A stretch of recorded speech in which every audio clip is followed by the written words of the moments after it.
Hello and welcome to the Overly Animated Podcast, where we take animation seriously. We talk everything animation here, including Voltron Legendary Defender, which we'll be getting into today. I'm Dylan Hysen, and today I am joined by Justin Cummings. Hello. Jeff Anderson. Howdy. And Hayley Nabuurs. Hello. Today, Justin, Jeff, Hayley, and I will be discussing the first two episodes of Voltron Legendary Defender Season 3, which premiered today on Netflix. Very hyped to get into Voltron once again here. We've covered the previous two seasons here at the Overly Animated Podcast. You can check us out at overlyanimated.com. Find our Voltron-specific iTunes feed there with all of our past discussions. And we'll be taking you through all of Voltron Season 3. This abbreviated season aside, we'll be giving you podcasts in twos, and then the final episode, the seventh episode, on its own, all in the next week or two. So definitely check out overlyanimated.com for that. And then not too long of a break until October for Season 4. Really, it's just what would have been the season broken into two, but that's okay. So how long have we known that there was only 7 episodes this season? Because I was very bummed when I heard Since San Diego, so only about a week or two. Yeah, it was a Comic-Con reveal, yeah. I'm 100% sure this was not a production thing. This was just Netflix is just releasing the first 7 and then the latter 6 in 2 months. So they say that it breaks at a natural point. We will see. So we have not seen beyond these first 2 episodes. So there will be no spoilers beyond that. So you can just watch up to episodes 1 and 2 and then come back, listen to this. And then we'll take you through the rest of the season later. That's how our podcast will go when we're covering this. Or watch the whole thing and then laugh at how misinformed we are. I think that's a frequent way to consume these Voltron podcasts. I'd say a lot of people do that. So, but yeah, we'll be going slightly slower than the binge watchers here. But let's get into episodes 1 and 2. These are Changing of the Guard and Red Paladin. This season 3 premiere. Let's get some initial thoughts here. Justin, what are your overall impressions of these 2 episodes? I would have flipped the names. Like, I feel like watching them, episode 2 feels a lot more like they're actually changing the guard than in episode 1. But overall, I thought these were 2 really good episodes. It's one of the things I hate, though, about this show is that they are following so close to the original. Like, I like that, we're getting Lotor in here, and we have Hagar and all that. I've known, like, for a good 10 solid years that we had a pink-colored paladin flying a lion who was named Princess Allura, so I wasn't blown away. I wasn't like, oh, wow, Allura's a paladin. I knew this was going to happen. And so I think that kind of took away some of the shock for older fans of the series. But if you hadn't seen Voltron before, it's always a cool reveal, so... Yeah, interesting. So yeah, that's so for fans of the original, not a surprise here with Allure at the end of episode 2. Also, not that much of a surprise for me not having seen any of it either. Well, I think we're definitely all speculating on Allure being one of the new paladins, but yeah, interesting how we'll be comparing to the Ultra a little bit as well. Jeff, what are your impressions of these 2 episodes?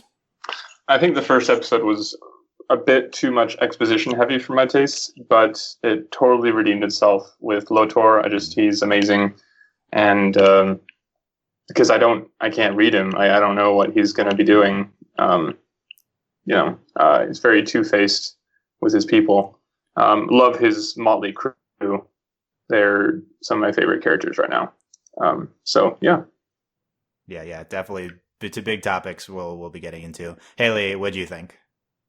I like them. I think they were good, like intro to the season episodes, and they seem to be kind of, I don't know, I feel like this is going to be a really good season based on these 2, because we're still explaining the backstory and the, like, building up the universe and everything, but it seems like we have more of a goal and a better enemy and everything. But my favorite part, though, is Lotor's new little group, the 4 of them, because they seem so cool and like really interesting characters. And I assume, I don't know what the alien biology of this is, but they seem like they're female characters, which I feel like this show has been lacking so far. So I'm very excited and see new powers and everything. So they are my highlight. Yeah. My understanding is all 4 are female characters. Seems like it. Yeah. That's what I thought. Yeah. One of them wasn't super clear, but that's my understanding is all 4 would be female identifying. So these, I think these two episodes contain some really exciting elements that like portend to like a much improved, exciting season. So that's what I'm actually like very excited for the rest of the season, having seen Lotor and these Lotor's generals, these 4 new half Galrin alien women who are awesome. Like these are some of the most exciting things the show has done in basically its entire run. We've changed the Galrin enemy plots from being kind of like the down parts of the show to, I feel like in these 2 episodes they were absolutely the best parts of it. And that's they're like the Ozai's Angels. Yes, yes. Oh, we are very close to me going into an Avatar comparison here. Definitely. Yeah, this is the Azula introduction with Lotor. We can do this right away.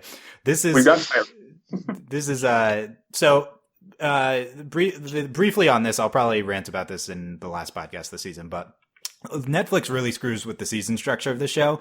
Production wise, this is the first episode of season 2.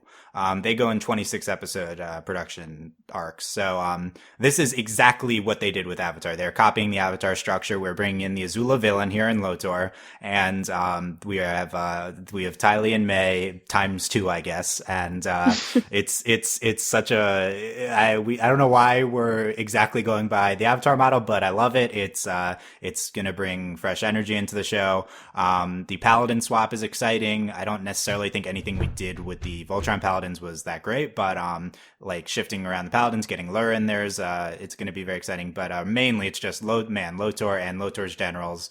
Let's get hype, and we're going to dive into that for sure. Yeah. So did anyone else think Azula when we met Lotor in this first episode? I didn't. The orange one is Tylee. the multicolored. Yeah, no question. Yeah, she's Hylley. Yes. And then actually, not Avatar, but one of the other generals who looks most human-like, she actually reminds me a lot of Valentine from Cowboy Bebop. Like her face is like identical. I wouldn't be surprised if that was a direct Cowboy Bebop reference. They do that a lot. With these people. Yeah, there's the normal one, yeah. And then there's the Tylee one. And there's Cat telepath. So cool. She's scary. She is scary. Yeah. And then we have I have a Beast woman, super strong one. Yeah. So yeah, okay, let's hold them aside for a second. Let's talk about Lotor to start. I feel like the lead of these 2 episodes is the introduction of Lotor. This to me is like, I'm sometimes underwhelmed narratively by this show. That's not a surprise if you listen to past episodes, but it's some of these people in the writers' room here, Tim Hedrick and writers who've wrote for Avatar and Korra. One thing we know they can do is a incredible villain introduction. This has been a recurring thing throughout all of Avatar and continued into Korra, and now I feel like we have another really memorable, incredible villain introduction with Lotor here in episode 1. Just completely taking charge of the Galrin army forces in the arena, and just manipulating all these people and like suppressing a rebellion like in 5 minutes. I loved it. This was one of the best scenes the show has done for me. What do you think, Justin? I really like this introduction. Like, I thought it was just a very well executed, interesting moment. And I always worry when you introduce, especially prince villains in alien empires. I always get nervous because it never goes well. Especially in Power Rangers, the prince is usually awful. And considering this show does kind of follow similar tropes, I was very worried we were going to get a Prince Gasket all over again. But Lotor is incredible. Like, Zarkon can stay in his little coma all he wants. I want more Lotor. Zarkon, already wishing Zarkon continued. I agree. Like, let's not bring Zarkon back anytime soon. I didn't know he can come back in the series finale. Yeah, that's fine. He's like those I know. Speaking of Avatar villain, and I'm sorry that this whole podcast can be Avatar comparisons, but that's who we are. Oh, it is. Yeah, that's what this show is, and that's who we are. But I never realized that Zarkon was the Zhao. Like, he was the season 1 villain. I didn't think of it that way. But with Lotor's introduction and Zarkon's just out of the picture now. Zarkon's kind of like the Zhao with a little bit of Ozai hybrid, because he'll be like kind of the overarching villain, I assume, when he'll come back later. But give me Zhao over Zarkon, obviously. But other than the introduction, I feel like one of Jeff talked about this in his introduction here. One of Lotor's big attributes so far is that it's like, okay, you have Azula who's sympathetic but purely evil, and then now you have Lotor who kind of comes across as much more benevolent Galrin. At the same time, it's clear he's manipulating people. He says so himself. How'd your read on Lotor evolve, Jeff, as you watch these episodes? Well, at first I thought it was going to be a boring, like, here's the good Galra, and he's just misunderstood, and the good guys will win him over, and then we'll have fun. And then no, he just like nope, that was all part of the plan. But it's still not clear how much of that he believes. Like the rumors are rumors for a reason. Like apparently he does have some autonomy to his subjects. So like that's good. It even if it's for purely self-serving reasons, because it tends to be a more effective leadership strategy. Yeah. So yeah, just like when it gets down to Galrin versus Altean, leadership, can there be compromise, or is it like, yeah, I want to do the right thing, but also Galrin at all costs? Is that what it's going to be? Yeah. Yeah, I thought I had the same moral debate, like thinking going through these episodes, which I think is just wonderful that the show can inspire that type of thought during the episodes. But it's like he seems to be completely self-serving. He comes across as that, but at the same time, like his like less evil, more benevolent, slightly more empowering to these planets he's taking over. Practices are still like legitimate. Like we got proof that he's doing that in this second episode. So it's like, even if this is just to prop himself up, it definitely seems better than Zarkon, and makes him a more sympathetic figure, I think, so far. What do you think? What do you think, Hayley? Are you liking Lotor as a person so far? I don't know. I really like him because it definitely confused me, like you guys were saying, where I don't really know if he's good or bad, or like a justified villain kind of thing. Because when he went after having the battle and talking about how he's going to be a benevolent ruler and everything, and then he talked about how the masses are so easily manipulated, I was like, oh, that's interesting. Because I wasn't sure if he was saying that, like, I can't figure him out. I don't know if he's saying that he wants to be good or what, but I feel like maybe it's the type of thing where he's so in his own ego and his own Galran head as the prince and everything, but he's also integrating, he seems to be like an accepting person, like he's been out in the universe more, and maybe he's combining that with also realizing, but I'm justified in any action I make at the same time, which I think is a really interesting conflict and paradigm in a villain. So I'm excited to see where it goes, because I feel like he could do things where we're like, oh, well, that was a good thing he did, I guess, but he's still controlling this entire planet. So I don't know. I'm excited to see where this goes. Seems like they're interested in what his kind of, I guess, villain philosophy is going to be. Yeah, definitely. Justin, what do you think of bringing this sense of moral gray in with Lotor? I want to say they're pulling a Pokemon Black and White, where they're acting like they're all high and mighty, and then the rug gets pulled out from under us, and Lotor is just plain evil, and it kind of undermines all of the positive. Like, I feel like the whole like autonomy thing is going to be undermined later. But that being said, I do think it's an interesting clash, and I think it adds a level of believability to the Galra Empire that was lacking with Zarkon, of, we're gonna destroy everything, because we're purple. Now it's like, we're gonna rule, and we're going to expand our empire, and this is the most reasonable way to do it, and we're gonna make sure that we have the farthest reach, because this is the most effective way to take over. And I think that, they're less comic booky now, like Silver Age Wahaha comic booky, and they now have that kind of believability that I think was missing from the original show. Yeah. Yeah.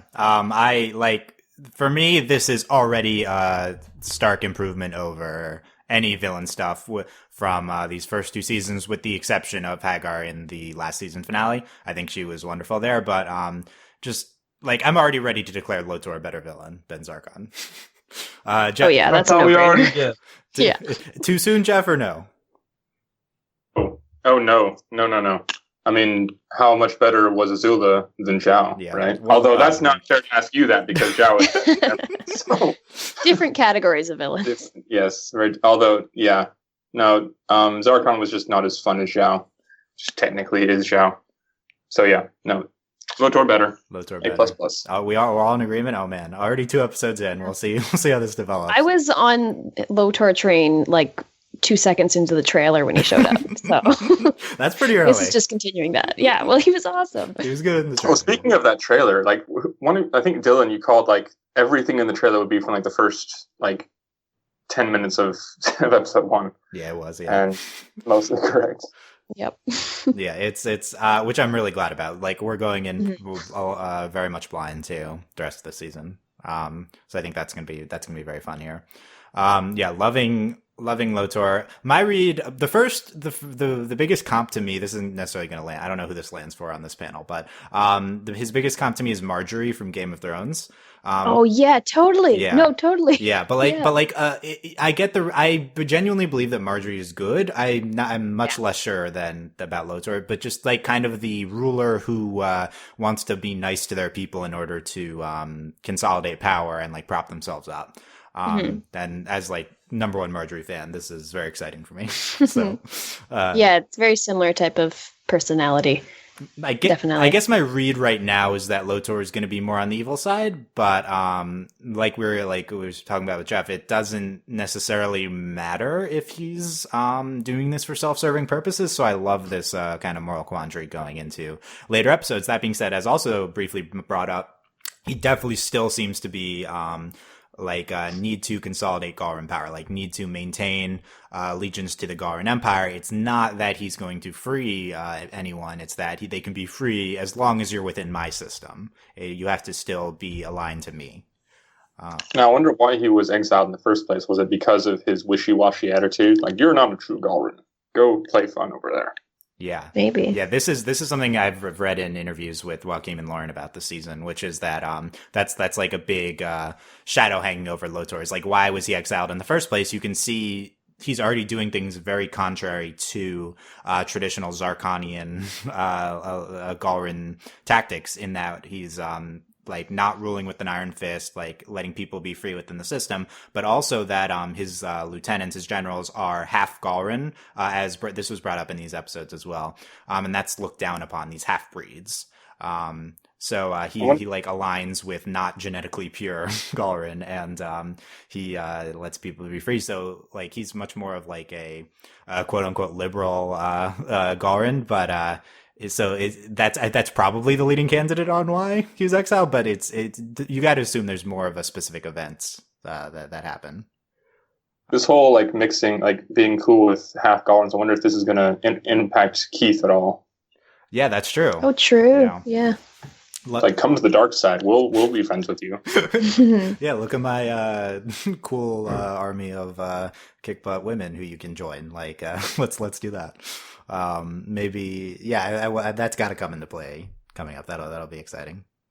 Yeah, so I think that's going to be it is weird to see just a character who was just like not in existence in the first 2 seasons of the show, and it's like he's already taken over now. It's like, oh, he was exiled, now he's back. It seems that's the type of plot narrative element you need to justify, I feel like. So I feel like we'll be getting more seeds of that throughout.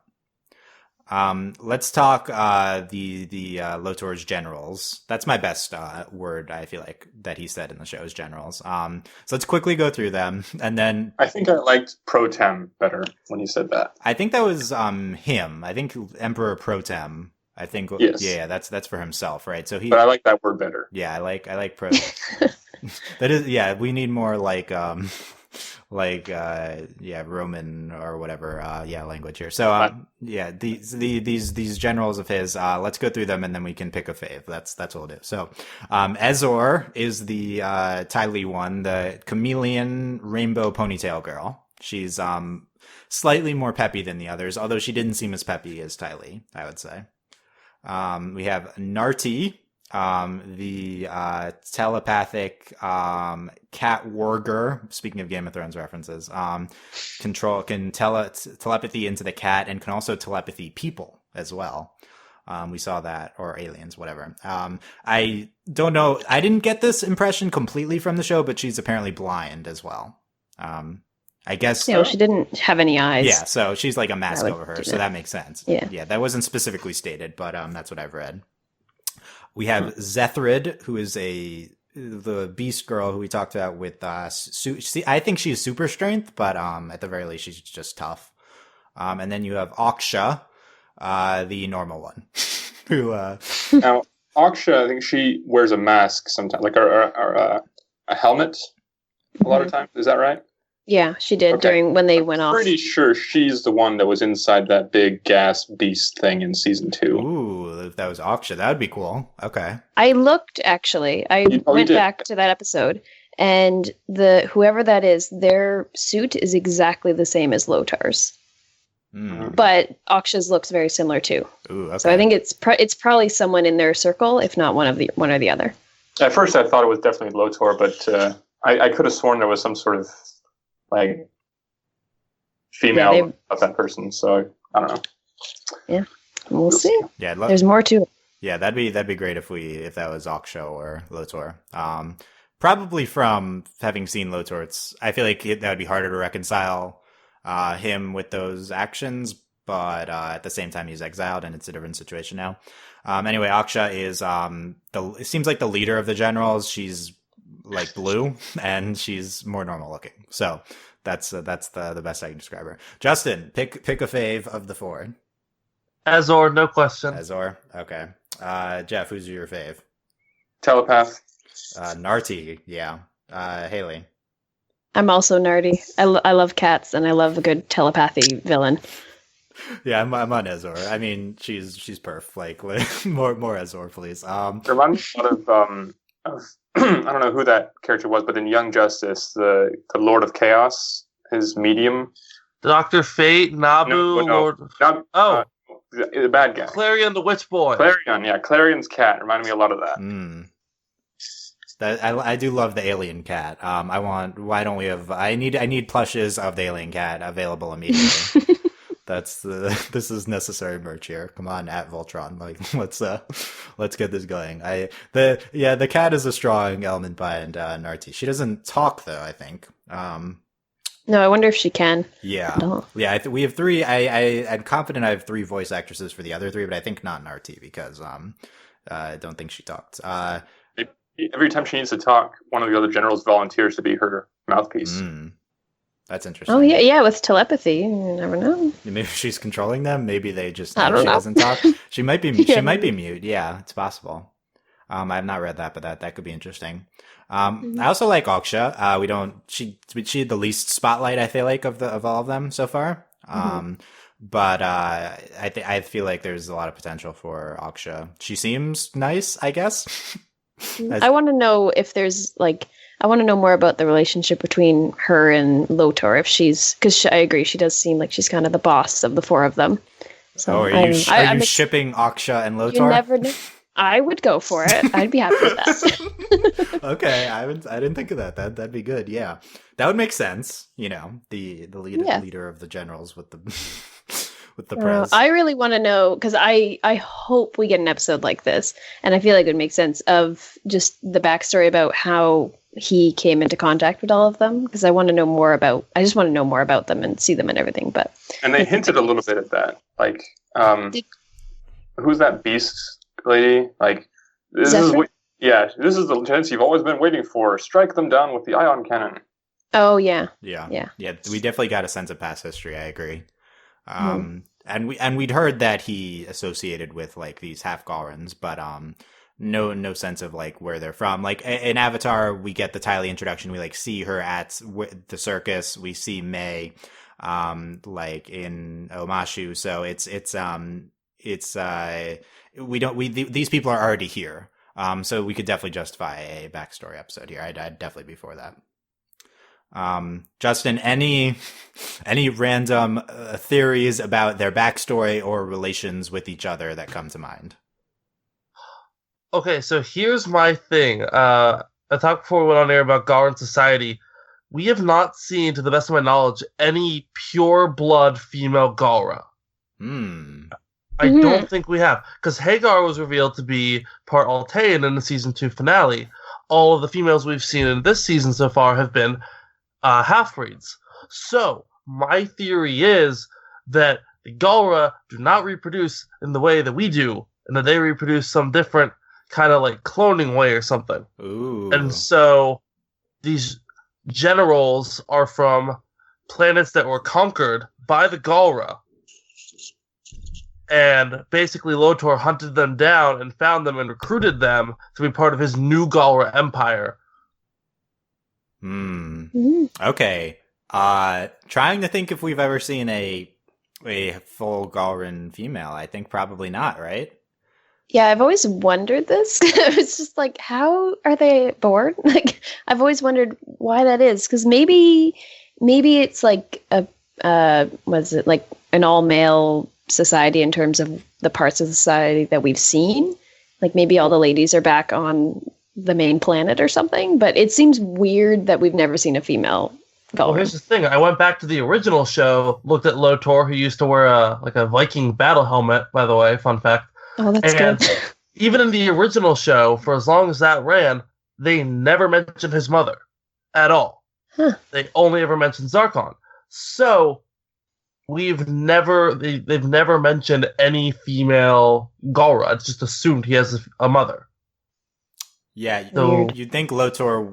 The first thought would be Lotor is Hagar's son, but he seems full blown Galran, right? Or is that why he was exiled? Yeah, maybe he is himself half or a fourth or whatever. Well, the thing is with him, he has pupils in his eyes, and all the other Galrans are just yellow on their eyes. So that seems weird to me. Plus, he has hair. None of the other ones really have hair. Beautiful hair. Beautiful hair. Yeah. A mane of hair. Yeah. Yeah. In fact, hair looks a lot like Hagar's, doesn't it? Exactly. Yeah. That was definitely a first. I think a thought we expressed in our finale podcast was if he's the son of Hagar and Zarkon, but that seems to be still in play. But I agree. This is that makes a lot of sense to me, Justin. That maybe they can clone themselves and reproduce that way, because I don't. We would need to justify there being just no female Galrans. And I feel like that's a cool thing, because I think the all-male Galran kind of comes from the just heavy maleness of the original and us basing it off of that. So we're kind of playing around the sexism with expanding the lore. That'd be fun. That seems like a potentially good tactic here. Okay, so let's see. We can see how that comes into play. That's interesting how it relates to the general's backstory as well. They totally could just be from planets Lotor conquered or something like that. We don't ever know if he was a lieutenant himself for Zarkon, do we? I forget his name, but the guy who was bashing him in the audience, he was saying how Lotor, he was critiquing him actually, how Lotor fought on the front lines with all his, I guess, underlings or whatever. Right, that's true. So, yeah. So he's probably has some military rank or experience from that. So he would have to have been non-exiled and in charge of something to have fought alongside them, yeah. So Yeah, so that's a good call. What do we think of Throck, the insurgent Galran, who wants to challenge Lotor for control, but then gets exiled at the end of the episode, so I guess he's not a recurring guy. Probably not. His armor looks like a Voltron lion. I don't like it. I'm worried. He's going to do a thing. You think Throck is coming back? Do a thing. What thing? I don't know, but he's got a lion on his armor. He's going to do a lion thing. Interesting. It could be a Voltron lion. It could be Steven's lion. I don't know. It could be between the lions. All I know is he's going to do a lion thing. Probably not Steven's lion, but yeah. I feel like I've seen that armor, because the guy next to him who was also a general had the same armor, and it looks like Galran eyes, the yellow detailing on it. That's at least what I thought it was. Jeff, any thoughts on Throck or his plot to unseat Lotor? Seems pretty standard Galrin ascension protocol. Just scheme your way to the top. Yeah, it's very much like the Black Mirror or the Mirror episode of Star Trek. Although his intro scene also was pretty informative because I had no idea that they were going to keep Zarkon's condition on the down low. So that's an interesting little twist to the situation. Yeah, I agree. I guess because they know that the Galran Empire is so unstable, they can't have, lack of confidence in their glorious leader. So yeah, I think it's a good call by Hagar to keep that quiet. Unless I thought she might want to seize control herself, but it definitely seems like she does not want to. If she's actively hiding, that Zarkon is. This is what happens when you have like a top-heavy leadership structure with like all this negativity right underneath. Zarkon needs to work on his vice emperor. He needs a vice emperor. Yeah, that's you can't just exile your son and not have a successor there, right? Like this is come on, Zarkon, with your evil empire management. Yeah, and all of the other Galrin high generals that we saw had something happen to them. So now we need to bring in this new guy, Throck, to come into play. Speaking of Galrins, so we have Kolavan here, part of the Blade of Malmura in episode 1. I never remember these guys. This is the guy in the trailer we didn't know who he was. Justin, do you remember if he was in season 2, this guy? The name sounds really familiar. I think he was the one that tested Keith. I think so. Yeah. Yeah, I don't remember his history, but shrug. He's the face of the Blade of Malmura now that we see. Any disappointment in the minor use of the Blade of Malmura here? Yes. Yeah, a little bit. First off, I don't know. Okay, couple of things. I'm not sure how much of the Blade of Malmura. I can't remember. I don't remember how it looked back in the day, but I could have done without the anime running, with the arms back. Come on. But also, you can't just fall out of a flying lion, and glide down, and then just skid on the ground. That's not how gravity works. It could be how gravity works on that planet, because that's a really weird-looking planet, but they didn't explain that at all, and they're just standing around like normal afterwards. Because you need some aerodynamics to get that to not kill you. Anyways, it looked cool, but just a little bit. That's just how awesome the Blade of Malmura are, I guess. They can fall long distance. They just intimidate the ground. Yeah. I guess the explanation is probably that planet has different gravity, but they seem to think it was an unsafe drop in the first place, so I don't know what changed. That was... I know, as they went into the skydiving arrangement of all of them, it's guys, you got to pull your chutes. Oh no. Right? Just do a sweet somersault right on the ground, no broken necks. Speaking a little tiny aside, but this is the same sort of airdrop, but with the generals, was awesome because Beast Lady just sort of slammed into the ground. Just everyone else had their chutes. It was great. Nice. Yeah, she's strong. I guess that's her thing. We'll do that now with her slamming into things. Yeah. Kolavan, the Blade of Malmura. Given their prominent role in season 2, I would like more of a presence here in recruiting these planets and stuff. They were kind of just off to the side and not even really featured in episode 2, but we'll see how they come into play. Thoughts on Puig, this planet that we're on in both episodes with the cow people? It's cool. I think it's a set piece more than anything. Yeah. An interesting place to go to and visit, the other planets we visited, but not really a very important player in the long run. I was surprised we were there for 2 episodes, so that was important, I guess. I thought their obsession with Voltron was overdone, and felt just put in for the sake of the story. We've never seen any other freed civilizations give us Voltron. We want to see Voltron. Yeah, it was supposed to be the movement of how the the world universe has reacted to the events of season 2 finale, but it does seem shoehorned in there a little bit. So it's a very easy thing to explain. Like, we're not all here, so you can't see Voltron. Okay, thanks. Next question. Yeah, that was my least favorite part of these 2 episodes. I was very frustrated with how that was handled. Specifically, Keith's angst was just not super pleasant to watch for me, which is kind of typical with me and Keith. But yeah, it was like, okay, I get it. He's sad that Shiro's not there, and they don't know how to handle it. And but then he's just fine at the end. He's over it with the pretty. It's like they're logical, and he's like, yeah, I guess you guys are right, so we're good now. But yeah, that didn't play for me that much in episode 1, especially compared to the brilliant Lotor stuff with Keith. Justin, what do you think of Keith here? Can I start calling him my angry tomato? Because I think I'm going to do that from now on. Yeah, okay, I like it. Get Tumblr on that. I want like 10 memes by tomorrow. So, because I know you own all of Tumblr, Dylan. No, so yeah, I don't think it was as well executed as some of the stuff last season. I know you're not a huge Keith fan. I like Keith. I ship Keith and Shiro, and I'm like, yes, get mad.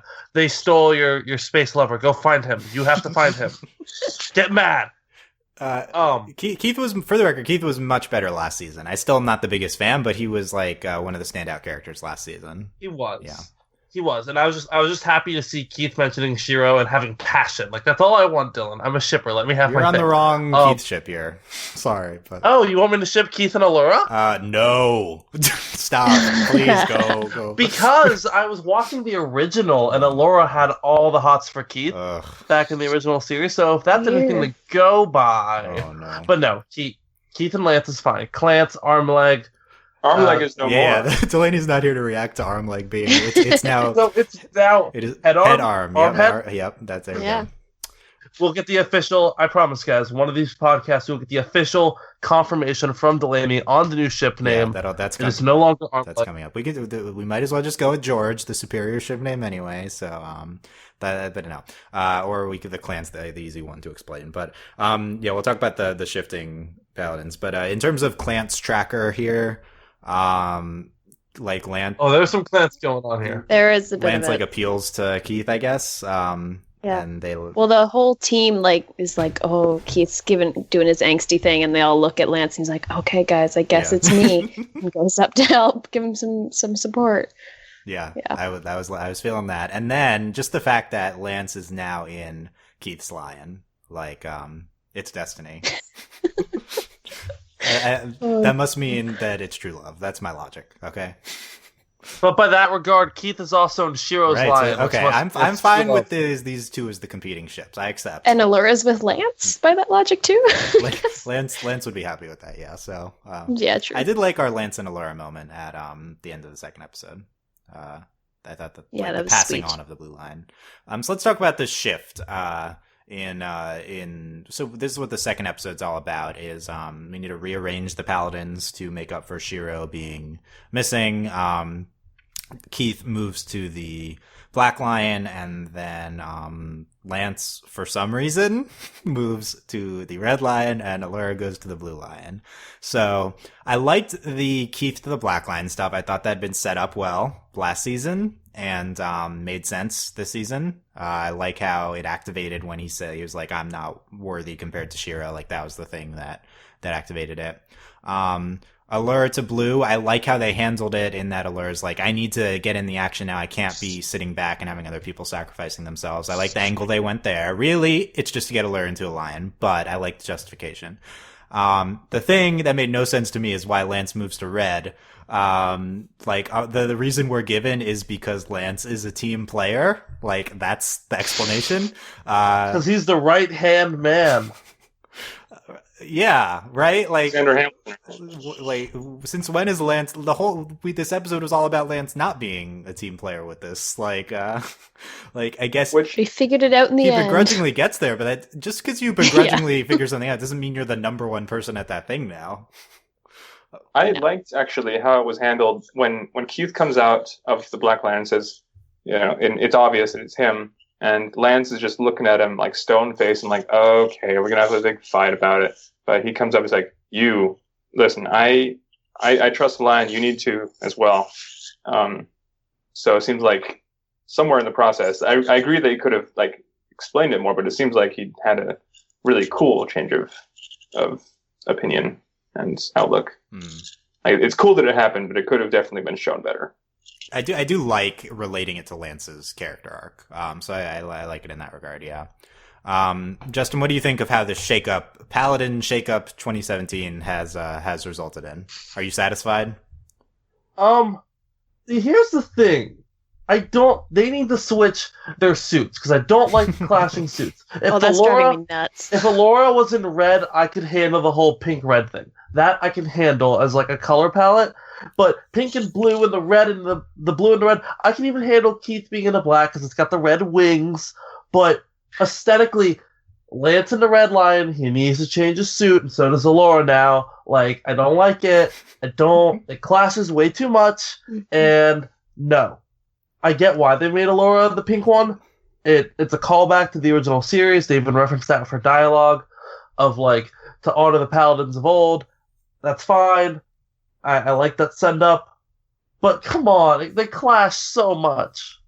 Maybe the reason why we haven't seen a lot of like clips from future episodes in the trailers is because they will hopefully fix their outfits. And that would be a giveaway. But I'm so with you, Justin, too. I was like dying as they were flying around in opposite colors. Yeah, it's Justin is upset about the #Paladin aesthetics here. Maybe we'll get that rectified. It seems like they wouldn't introduce Allura's pink suit here unless we're keeping her in the pink suit, though. So, yeah, I think the pink's going to stay, but Lance has got to put on some red. The blue's killing me. He just needs to take Keith's outfit directly and just put that on. Just swap outfits. Yeah, that could work. I'm all about the Lance taking on Keith's colors and stuff. It's the clan symbolism, so let's do that. This whole shakeup to me in this episode just seemed very arbitrary. I like how it's presented to us, but it even if it was presented well, it kind of just couldn't escape the fact that this is the second episode where we need to resolve these Paladin configurations, and by the end we're there, and whatever, let's just figure it out somehow. So it's a lot of swaps. Overall, in the end, I'm happy where we are. I like this concept of Keith leading us reluctantly. I think that's set up well, like I said, and I love Allura as a Paladin. That's very hype. We didn't see her fight in the episode.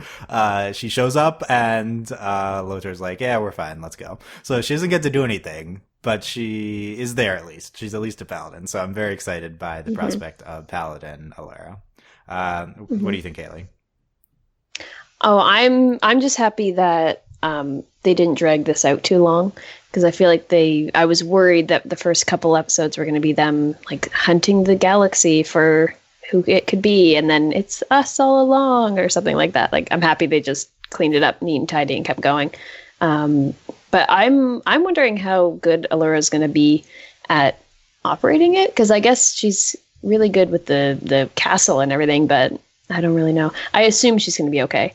And I wonder if we're going to have the whole same thing from season 1 where they had to figure out how to form Voltron, if we're going to have a rehash of that, or if it's going to be a quick thing or not. But I'm not really sure. But I'm happy with the switch up in the end. It's nice and refreshing and changes it up and makes it exciting for the new season. Yeah. It's so Lance seemingly is right in the swing of things with the Red Lion. I think he's shooting down all those ships. Oh yeah, it seemed like he had no problems. Keith was struggling in the Black Lion, so I don't know how that's going to come into play. I think one of our concerns with these Paladin shakeups was that we kind of had this whole arc last season about like Lion loyalty and bonding with your Lion, and now suddenly like 3 of our people are in new Lions. So it did seem a little weird that Lance was able to pilot the Red Lion so quickly. I guess I had a little bit of an issue with that. It's the clans. It's got to be. I accept the power of the clans. I do. But maybe it's just crazy personalities matching with each other. Yeah, I mean, I don't know. It's weird that we spent so much time last season if we knew we were just going to do this right away. But yeah, true. It is exciting that we have this new configuration here. Yeah, Jeff, any thoughts on Allura as a new Paladin? Not too many yet. I obviously have not experienced at all in the canon and lore of the show, so who knows how it'll go. I know she it tends to be I guess I can't see her as a super amazing, like a fighting paladin. Like, that's not her so far. I mean, she's been great in like piloting the ship. I don't see it. Although I wouldn't be surprised if it turns out awesome. She's like very composed and that's it. Yeah. Mm-hmm. Yeah, that's what I agree. I'm having trouble seeing her like getting really into it in that. I mean, she's gotten excited before, but that's definitely going to have to be a shift for her. Is rather than like being the composed leader in charge of everything, she's now like a subordinate fighter, and she's going to have to. So I think maybe we'll go on a arc with her about that. I think that'd be interesting. Yeah, because she's normally back on the ship in danger, but not like in the middle of it all. That'd be interesting. Yeah, so let's see how she reacts to that. We didn't see it yet in the episode. Some random last things from my outline here. In this episode, we had Pidge characterizing all of the people. Keith's the loner. Pidge is the brain. Hunk's the nice one. Allura's the decision maker. The wise old guy, Coran, and goofball is Lance, who what he takes exception to. I like that part from Pidge. Mm-hmm. Yeah. We also have from episode 1, we talked about the Puig planets. That was what I was talking about. Is Pidge was looking for Matt, her brother. So that's going to be something to track. And we had that scene with her and Coran. With her analyzing every aspect of the footage with Matt. So we're still on Pidge finds her family watch. Yay. Hooray. I guess yay. I know. Yeah. What was that? Oh, I was just going to say, I feel like that's going to be like a final season thing, or maybe it has, I don't know, like actually an important connection with something that like in Lotor's past or something that justifies us focusing on it for so long. Yeah. At least I hope so. Yeah, that would be good relating into Lotor. I'm eager to resolve this plot. I'll say that. Yeah. I like Pidge is much more sympathetic when she's jokey, calling everyone name mode than in Find Matt mode, although I think they handled her Find Matt mode well in that scene. At the end, we have of episode 2, Lotor just vanishes when he sees all 5 lions, and then Keith places a tracker on Lotor's ship, and we're going after Lotor. Anyone have a good theory as to why Lotor went away? I don't know. Maybe he's heard about all of this Voltron stuff and wanted to see for himself that it wasn't all kind of overemphasized, because with the planet, the Puig planet, how they were like worshiping it like a god. He probably wants to see it for himself and make sure they're not all crazy and like in love with Voltron, and it's actually half the size they say it is.